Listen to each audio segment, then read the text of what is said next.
Ken would be certainly into the mix, and he would be training, and it was just it was insane. Like training with Ken, especially when I went through my callusing phase, where Oh basically man. he puts submissions on you to the point where it's ready to go, and you got to fight out of it and work through it.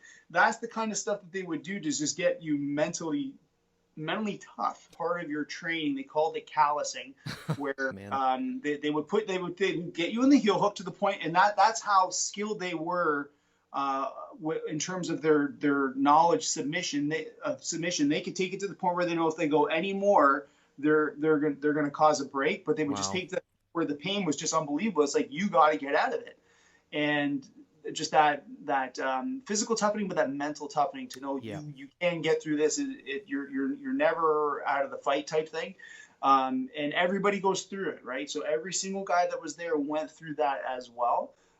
So there's kind of that bond and that suffering, if you will. But it was just unbelievably intense. I've never trained at that level ever since that time. Put it that Well, way. I mean, to say it was kind of the Wild West is probably a good way to put it, right? People just Mhm. the sport was crazy, training was crazy. I wonder when you guys were sparring and that sort of thing. Now we're so much more aware of concussions and sort of the long term ramifications of that.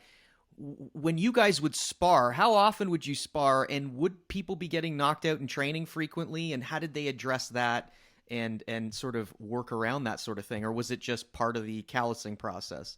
There, at least to the best of my memory, I don't remember anybody getting knocked out, Okay, but certainly getting put to sleep. I was definitely on the receiving end of that many times. But that's just all part and parcel. Like sure. there were times where there were injuries for sure, but I think on one hand the training intensity was extremely high, but there was enough awareness that Okay, well that's good. like you knew what the limits were. Although, like, believe me when I say, like, the training was unbelievably intense, and Oh, I like have if it no had doubt. gone that little bit further, you would have been getting knockouts, you would have been getting busted up arms, legs, certainly people getting put to sleep, and I was on the receiving end of that many times.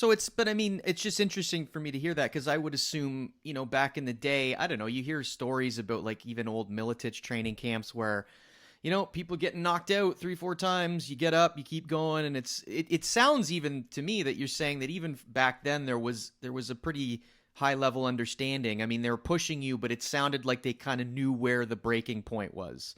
And And it's not to say that there weren't injuries, because there was plenty. I of mean, course, but that wasn't the goal. The goal wasn't let's knock everybody out every training no. every training cycle or sparring session or injure them or try to blow their knee out or something.